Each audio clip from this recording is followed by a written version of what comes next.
I was 8 years old when I met Flynn Rider. Well, in my kid brain I did.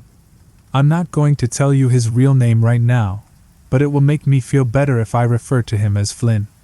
Anyway, it was my first proper trip to one of the most magical places on the planet. And my last, as a kid, that is. The trip had been for my birthday, and everything I endured before setting foot inside those towering gates was worth it. The long car ride and the sicky feeling in my tummy which wouldn't go away, the relentless heat scorching the air, as well as Mom yelling at me for not putting on sunscreen. All of it was worth it when I stepped into Fantasyland, a chocolate milkshake with rapidly melting whipped cream in my clammy hands, that sickly feeling twisting into anticipation. I remember the air itself smelled like cotton candy and deep-fried everything, and I was so excited I was speechless. Mom was next to me keeping a firm grasp of my hand. She was looking through the map, slurping on her own rainbow-colored slushie. I'm not sure how I lost Mom. When I think back, I just remember getting progressively more and more excited until I couldn't stand it. I ran forwards, wanting to go on every ride and taste every drink and eat all the treats. I know Mom wasn't far behind me at one point, her eyes still on the map. Every so often she would look up, peering through willowy blonde hair she was struggling to keep under her sun hat. "Emma, don't stray away," she said, and I turned around and nodded, doing a twirl in my dress. Mom was taking a while to go through the map, and I was getting bored. Every time I asked her if she'd found a place to go, she gave me a warning look. I was too excited to wait, and slowly, the distance between us got further apart. When I sidestepped to a less busy part of the strip, running past Disney characters greeting people and taking photos, I still couldn't see her. Mom had made sure to tell me to find a trash can and wait for her if we somehow lost each other, but after 5 minutes of standing next to a bright trash can which spoke like Stitch, my tummy started to twist. I thought the milkshake would help. I took several big gulps, but suddenly it didn't taste as good. It felt wrong in my hands. Squinting into the crowd, the sun's glare was too bright, too hot. I saw other kids with their moms. No other kid was on their own, and that made me feel worse. "Mom?" I called out for her, waving my arms maniacally. "Mommy?" I'm sure you know how scary it is to lose your parents in public. At 8 years old it can either go two ways. 1. Ecstatic because you're left in a new world to explore. Or 2. Terrified because you're alone. Yes, there's a world to explore. But it's huge and unfamiliar. No parents in sight. I was the latter. The world started to spin, colors merging in a meaningless blur. I whipped my head back and forth, trying to find Mom's sun hat, her pretty blue dress. But she had been swallowed by the stampede of people enveloping me. My tummy started to hurt. I wouldn't cry. Crying was for babies. But my eyes were watering, and my milkshake was making me feel sicker, not better. I was crying when a warm hand grabbed mine, and I lurched back on instinct. I knew about stranger danger. I knew not to talk to people I didn't know. But the familiarity of the hand made my chest ache. The wedding ring I always pulled off when I was trying to get her attention, the beaded bracelet from her best friend. When I looked up, Mom was looming over me, and she was smiling. "Emma!" She squeezed my hand and I stopped crying. "Where on earth did you go? I looked away for 1 second, and you were halfway down the strip." I thought Mom was mad, but she looked too relieved to be annoyed. I stayed by Mom's side for the rest of the day, clutching her hand tightly on different rides and making sure not to look strangers in the eye. It wasn't until our day was coming to a close when I started to get brave again. Mom was talking to another woman with a baby stroller, and after standing for a while making funny faces at the baby, I decided to explore. It wasn't going to be far. That's what I told myself.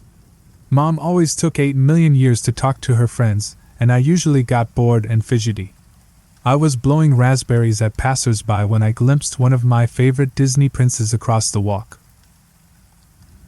I had seen Tangled a grand total of 13 times, 14, including the time I was sick and hallucinated the whole plot while watching it.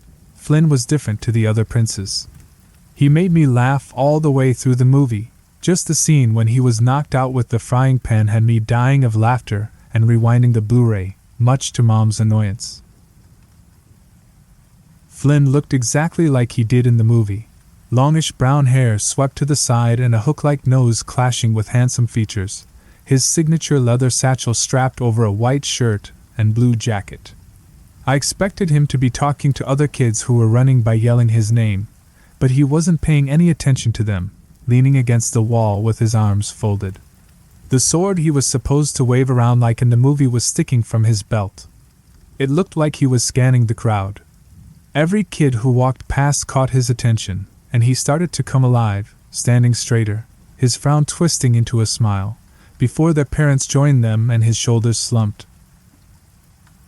He was looking for something, I thought, and that made me wonder if there was going to be some kind of show.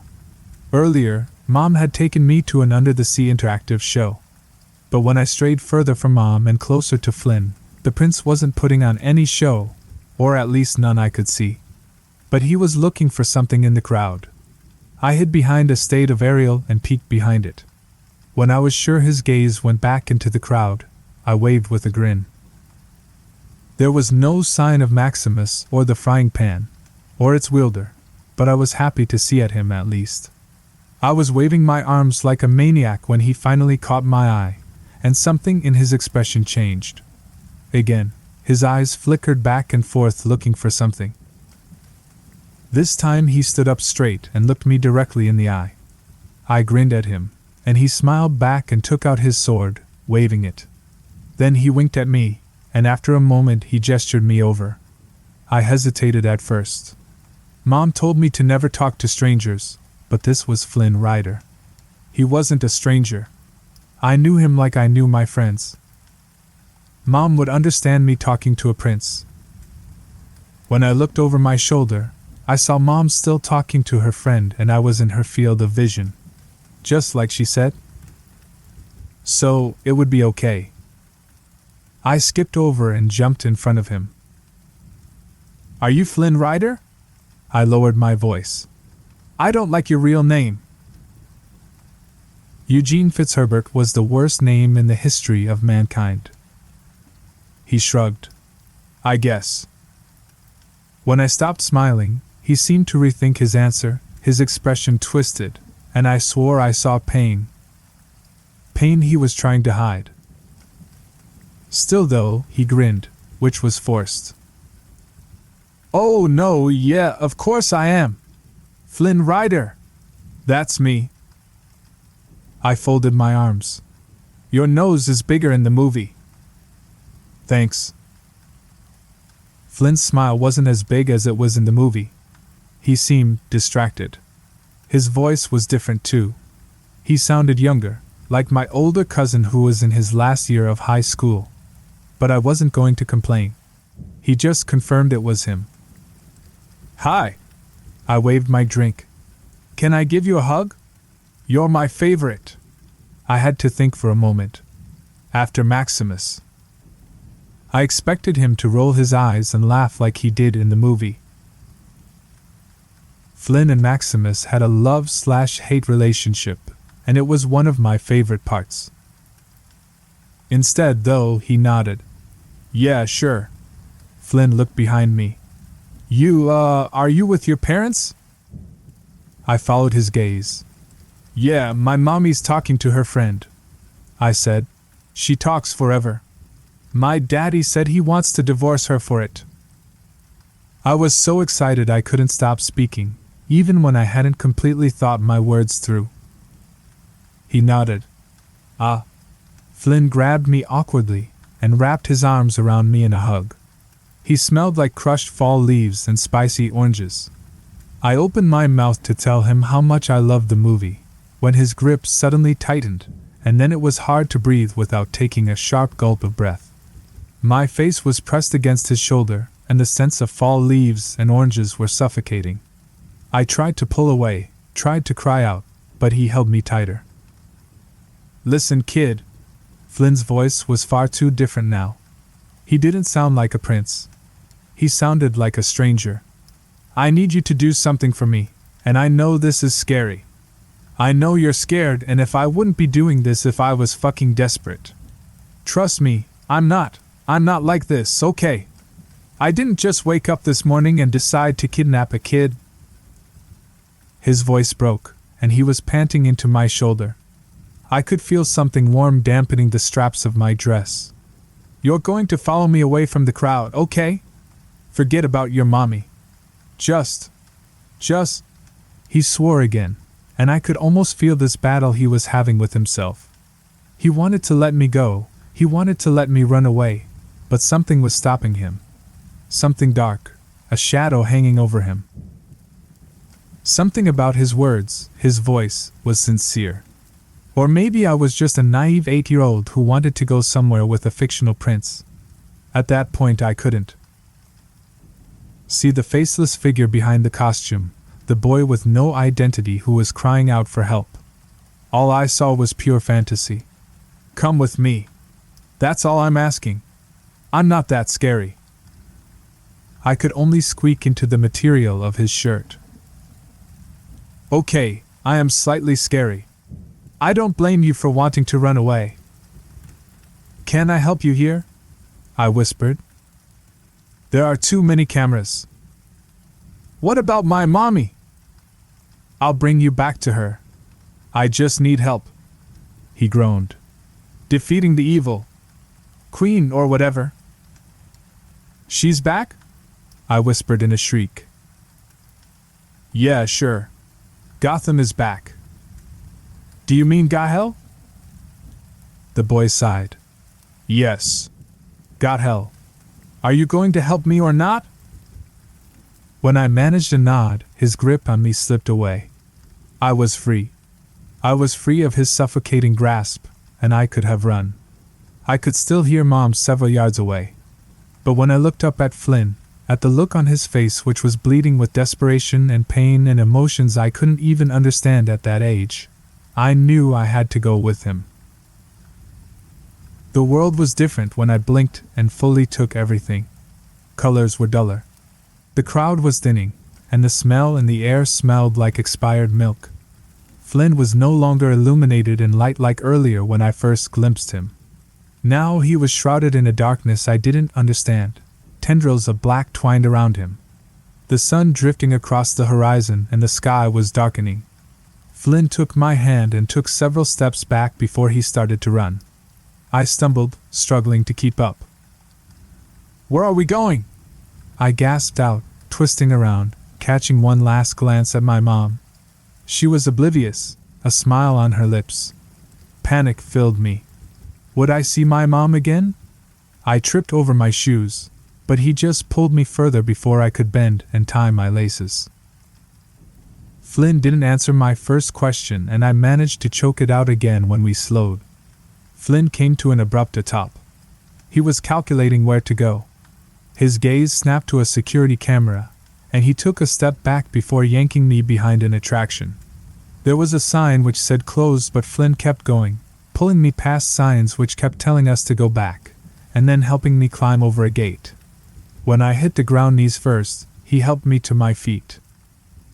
You okay? He frowned at my grazed knee, but I could barely feel it. I nodded and tried to smile. It doesn't hurt. His lips quirked slightly into what might have been an actual Flynn Rider smile, before settling back into his accustomed frown. Jesus Christ! Flynn hissed out.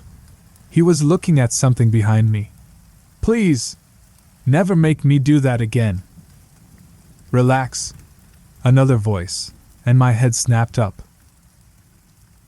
There she was under a setting sun, dull rays of sunlight blurring around a halo of golden curls plaited and entangled with blooming flowers and a purple dress which pulled around her feet. Rapunzel. Like Flynn, she was different. Her smile didn't light up her whole face, and her eyes, instead of glittering with excitement and joy, were dark and hollow. The princess had her hands on her hips. There were certain things I noticed about her which took away the magic. Her dress looked too tight around her waist, and her expression was pinched. Did you find a kid? Her blue eyes shot to me in what looked like hope. Flynn settled her with a glare. Not playful like the movie. It was the glare my mom gave my dad when he came home late with his assistant. Obviously. He gestured to me. You don't seem the least bit fazed that I just literally snatched a child. Did anyone see you? Nope. I don't think so. But still, this doesn't feel right. Taking a kid. Her eyes softened. It was for a purpose. You know we won't be able to get out of here without her. What do you mean? I whispered. I thought I was saving you from the evil witch. The princess took my hands gently. What's your name? I ducked my head. Emma. Rapunzel's smile was a little more genuine than, at least an attempt. Hello, Emma. Now I know you're scared, and we wouldn't be doing this if there was another way. But there isn't. Her tone hardened. We need you to do something for us, okay? And it's not going to be easy, but you're going to be brave, Emma. Stop sugarcoating it. When I looked up, Flynn's lips were twisted. His eyes, like hers, were dark, so dark I couldn't see through them.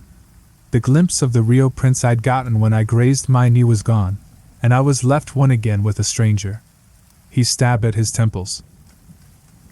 I know this is getting stronger, but you can't let go of who you are. Who we are. You're not a fucking princess. So stop acting like one. If you give into it, it'll be easier for those bastards to take us. He held up his arm and ripped up his sleeve. His skin didn't look like mine.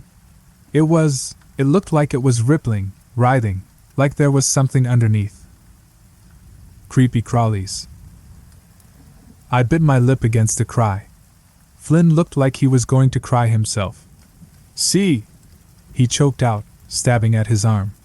It's already starting! And I can't stop it. I can feel this shit draining away everything I am, and it's fucked. It's seriously fucked. Do you think I want to become some Disney prince? I can't even remember my fucking name. I have to keep reminding myself. And even then, it's hard. I watched as the boy dropped to his knees with his head in his lap. I just want to go to college. I want to finish my senior year and see my aunt again. I can't even remember what she looks like anymore. All of it, everything is gone. He lifted his head, his gaze going to Rapunzel, who was trembling. I'd never seen Rapunzel look so scared, so hopeless. Wouldn't it be nice to remember her? He whispered. Your mom? The mom you keep talking about, but no matter what you do, you can't remember her face? What she smells like? Flynn sighed and reached up to scrub his face. We're losing that opportunity. Day by day. Hour by hour. So yeah, this is my long-winded way of saying you don't have to keep the facade.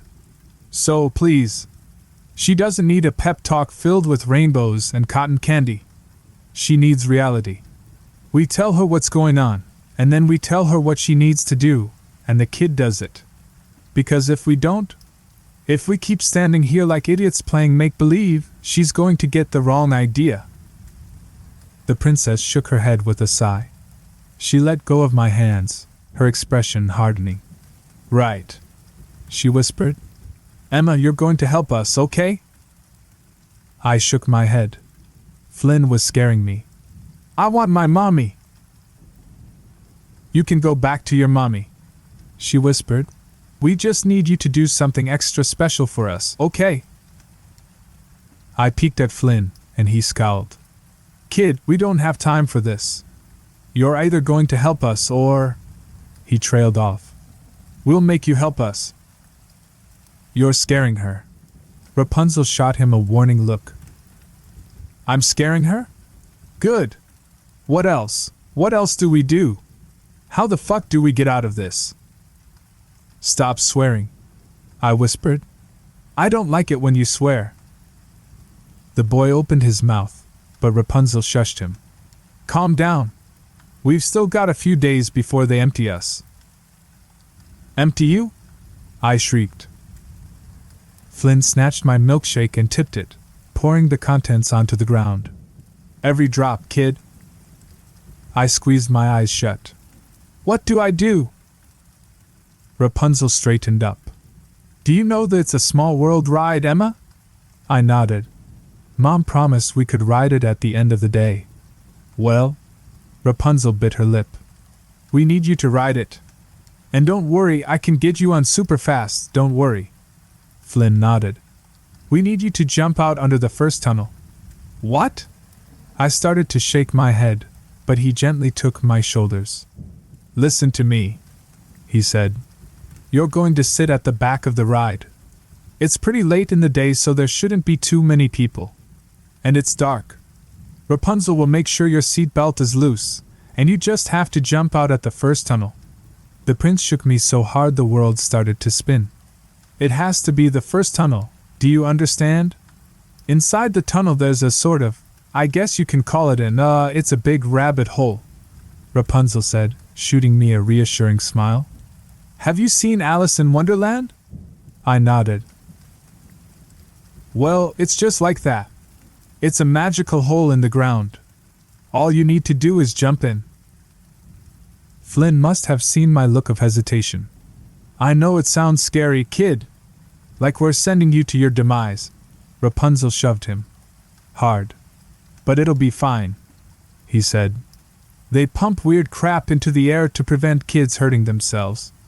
Instead of falling, you'll fly. Like fairy dust. Flynn seemed to catch himself actually smiling and groaned. Great. I'm really acting like this shit is real. It is real. Rapunzel shoved him again.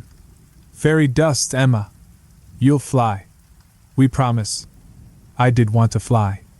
I'd wanted to fly ever since watching Peter Pan. Now here's the hard part. Rapunzel stood up and started to pace, while Flynn dropped his head into his arms. How long do we have?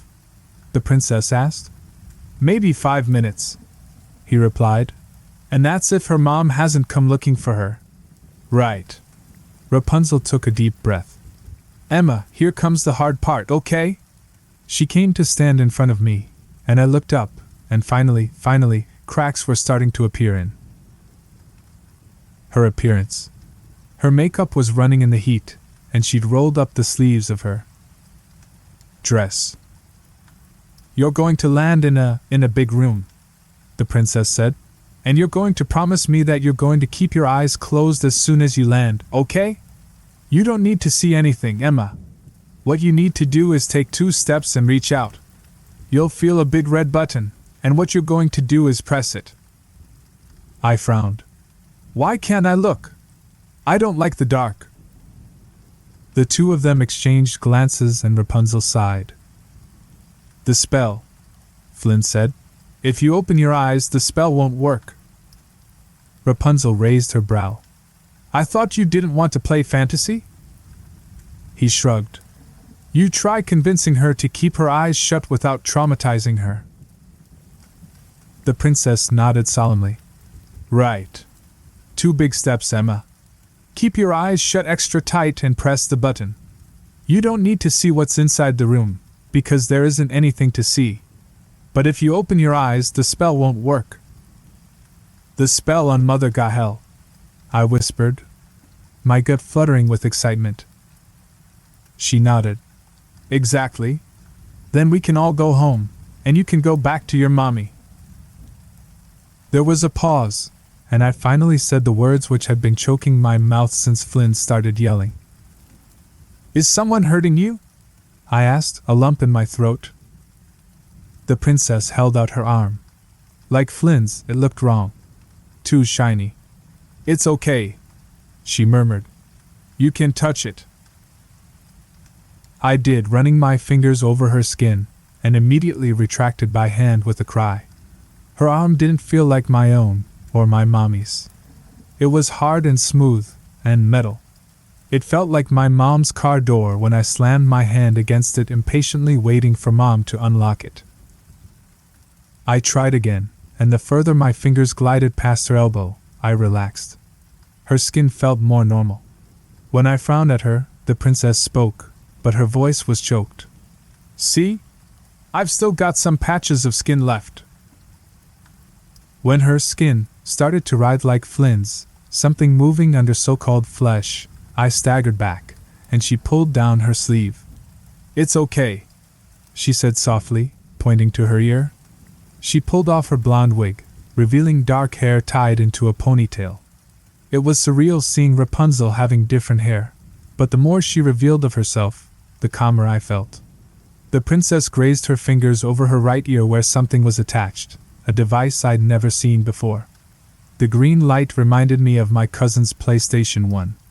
As long as you press that big red button, this won't be able to hurt me anymore. What is it? I peered closer, poking it. Her eyes darkened. It was Mother Gahel. She pointed to Flynn, and like Rapunzel, he too was wearing a wig, this time over dark red hair covered with something white and netted. See, Flynn's got one too. It's like a magic spell. A dark spell which isn't making us feel very good. And once you push the reject button, I mean the off button, we'll be free. We can't so much as mutter the word help, or they'll fry us. That's why we need you. Flynn poked at his own ear, stabbing at the flashing green light. That's why I was looking for kids with no parents. You're easier to convince. He nodded at me. You think you can do this, kid? Yes. I smiled despite my jumping gut. I want to save you from the evil witch. Rapunzel grabbed my hands again. Remember it like this, she said. Jump off at first tunnel. Rabbit hole. Fairy dust. Big red button, I whispered. When I recited it back to her, she laughed and held her hand out for a high five. All right. Let's do this, Princess Emma. A cry made me jump, and Rapunzel's smile bled away, replaced with a cry which didn't hit the sound barrier. I remember her turning away from me, her fake golden hair flying into my face. The world seemed to move slowly, and I could only watch as Flynn hit the ground, his quaking hands going to his head, and she was already there, grabbing him and pulling him to his feet. Flynn. Rapunzel was speaking, her voice twisted with panic. Hey, stay with me, okay? She grabbed at his face, and I was frozen, watching. It was just like the movie. Except in the movie, Flynn's eyes hadn't been rolling back and forth, showing the whites of his eyes, sharp rivulets of red dripping down his face. He was crying over Rapunzel's hisses of reassurance, his fingers clawing at his ears. Fuck. He was speaking in sharp breaths. My head. I can't hold it back. It hurts. Rapunzel twisted around to me, her face pale. Emma, promise me you can do this, she cried. You can push that button, right? I managed to nod, watching her help the prince to unsteady feet. His expression kept changing, from who he was, the scowling prince who was always in a bad mood, to something else, something I recognized. But it wasn't good recognition. It felt wrong. Fake. That plastic grin which split his lips apart and lit up his eyes. Rapunzel grasped his hand, and I knew, just by looking at her, that she was prepared to put me in danger to save him. That was exactly what I expected from my favorite princess, but reality was starting to seep in, and I didn't like it. Stay here, she said. Do you have any jobs right now? Just walking around and winking at little brats. Flynn clawed at his face. Maya, I can't do this. They're in my head. His voice was a broken wail, but I couldn't register it. All I could hear was a brand new name. A name which suddenly fit Princess Rapunzel. You can, Rapunzel hissed. She cradled his face. It's 5 minutes, Roman. You can hold on for 5 minutes, can't you? He only offered her a sickly smile. And what happens if I end up like Charming? Like Jasmine and Snow White? Fuck, they took Snow today. Tomorrow, it's fucking Aladdin and Eric, and then me. It starts with skin, then brain, and finally, That's not going to happen, she gritted out.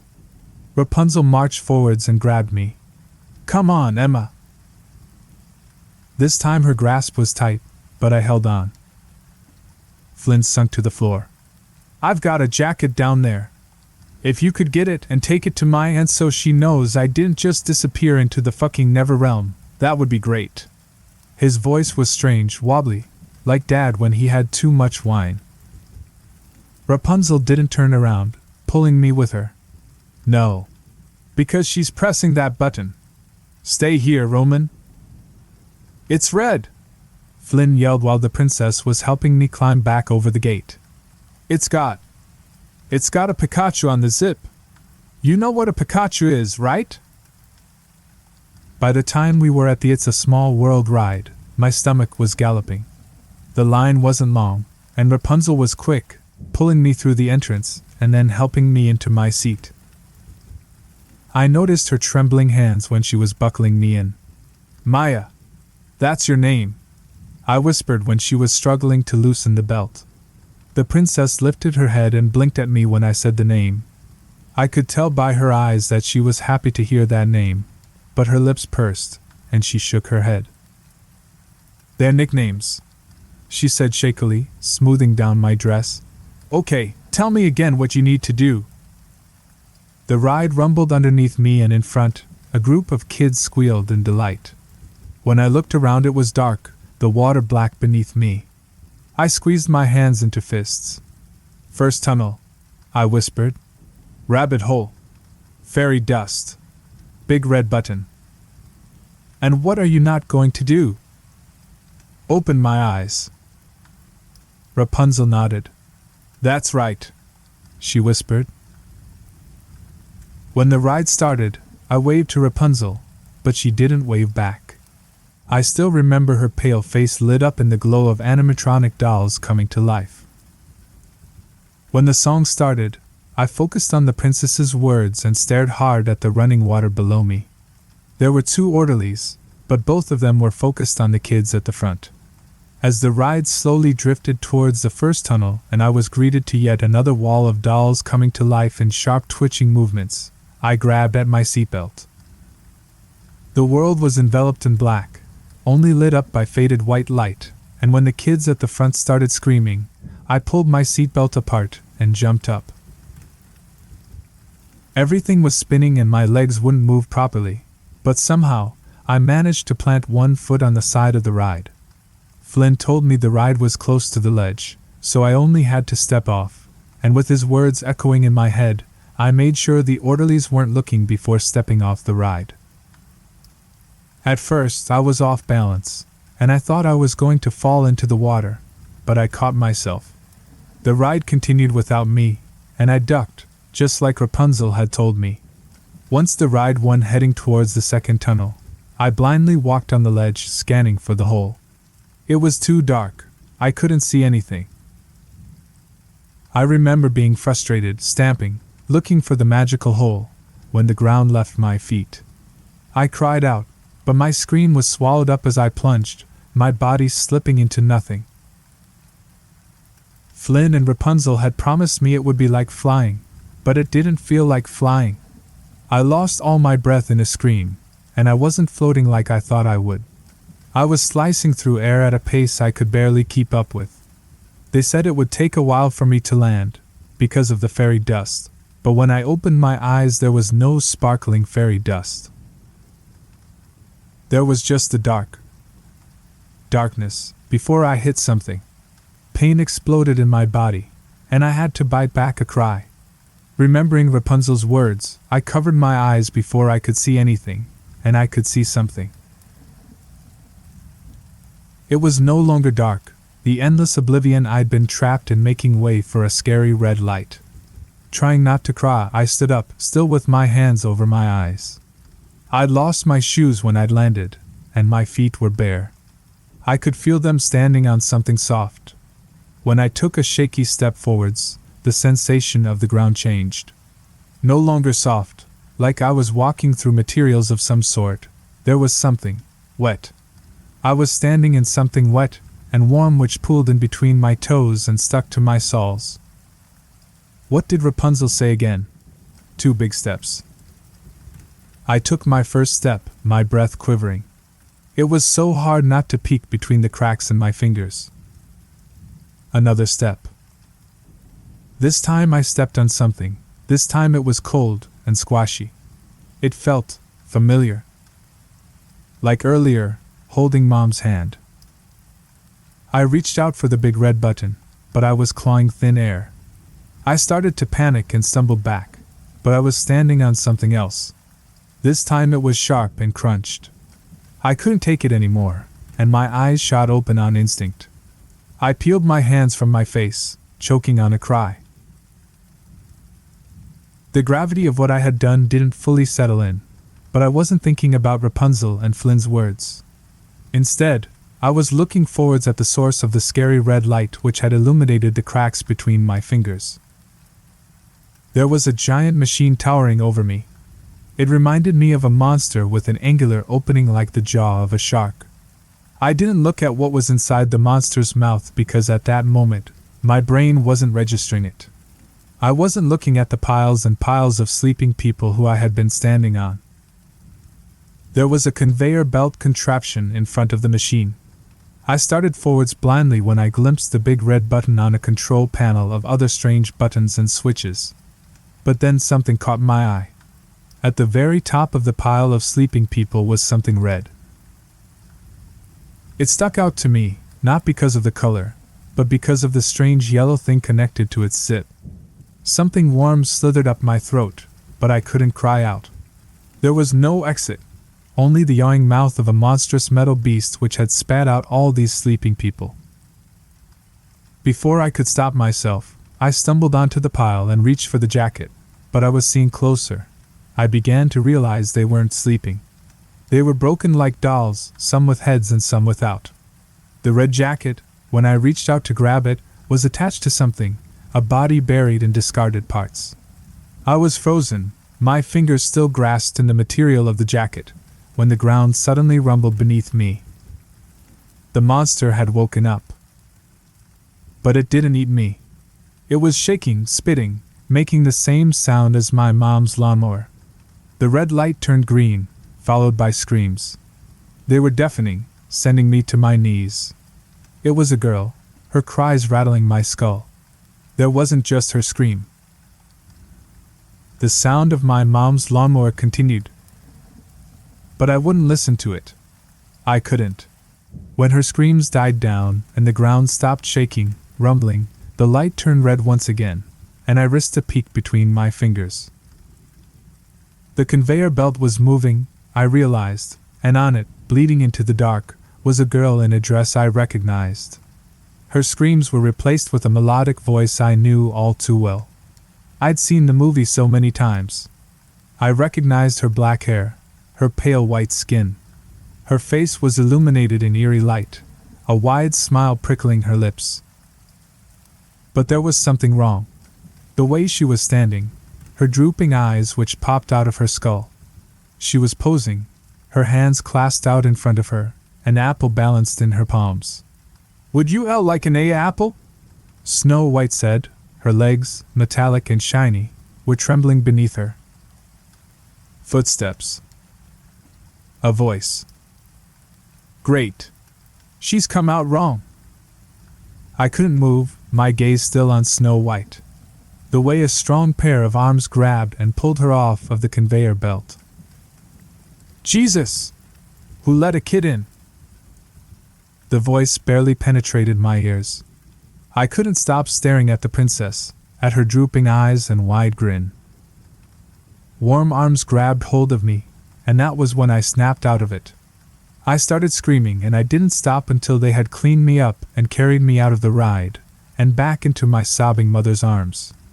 I couldn't stop screaming, couldn't calm down, even when Mom whispered into my hair that everything was okay. I was thinking about the sleeping bodies with pieces missing from them. I told her and the staff about Flynn and Rapunzel, and that they were hurting, that they needed help, but they just laughed at me and said I had a vivid imagination. I didn't stop screaming and struggling until a man with a smile too wide for his face told the two of us to leave and gave us free smoothies. Still, I didn't stop. Nobody would believe me, and it was killing me that I hadn't been able to press that red button. Since then, I've had 12 therapists and I've bitten 3 of them. No matter what I say, I'm told it wasn't real, that I'd somehow jumped off of the It's a Small World ride, and I'd gone exploring, building a fantasy in my mind. When I was 13, I asked Mom to go to Disney for my birthday, but she refused and took me to the movies instead. I've spent my childhood trying and failing to get back in there, and when I turned 15 and made a plan to go with several friends, Mom let it slip that I had been, officially uninvited, from the park due to the incident when I was 8. Still, that didn't stop me. I waited until my mom could no longer make my decisions for me, and I went back 3 days ago. I changed my name on my ticket and used a fake ID. I didn't think it would work, but somehow I got in. On the July 20th, 2022 I went back. 10 years later. The park has changed, sure, but I knew exactly where I was going. First tunnel. Rabbit hole. Fairy dust. Red button. I use those words as a mantra these days for times when I can't breathe and panic settles in. I was muttering them when I headed to It's a Small World. The ride looked far different to the one I'd seen 10 years ago. It must have received multiple refurbishments. I started to panic. If that was true, then how did I get down there? To my disdain, it was closed. There was a guard outside, and I strode over to him, going over the mantra in my head. First tunnel. Rabbit hole. Fairy dust. Red button. I need to get in there, I said through a lump in my throat. When he gave me a strange look, I hissed out, I just want to see the ride itself, not ride it. He rolled his eyes. Sorry, ride's closed due to a malfunction. We'll have it up and running in a few hours. But kid, it's dark in there anyway. Can't see anything. I held my breath. It's for a project. I need photos. The ride is closed. I nodded, a slither of dread curling in my gut. Right. Thanks. I turned around, gagging on the smell of cotton candy and deep-fried everything. What now? I twisted back to the guard. Do you know where I can meet Flynn Rider and Rapunzel? Aren't you a little old? It's for my friend. His lip quirked. Uh-huh. He pointed. Tangled characters are over there, kid. Knock yourself out. I ended up at a cafe I can't remember the name of. I'd searched for Flynn and Rapunzel, but they were nowhere to be seen. I glimpsed Moana talking to a bunch of kids, and Ariel and Eric walking hand in hand. I couldn't look at them. I could feel myself starting to break apart. I'd spent so long trying to get into the park, and now I was there. I felt like I was going to be sick. I jumped when the bench wobbled, and someone had sat across from me. He held out a cartoon picture in black and white. See? They can't get my nose right. Sad, right? Man, guess I'll just live with a large nose. I can't describe what I felt then, a mixture of pain and regret and joy at finally seeing him again. It was Flynn. He looked exactly the same, not aging a day. It was him, and yet it also wasn't, because he wasn't scowling at me or yelling in my face. That spark, the spark I'd been scared of as a kid, and what I was desperately searching for as an adult, wasn't there. Hi. Name's Flynn Rider. Crook by day, dashing young gentleman by night. I took a deep breath.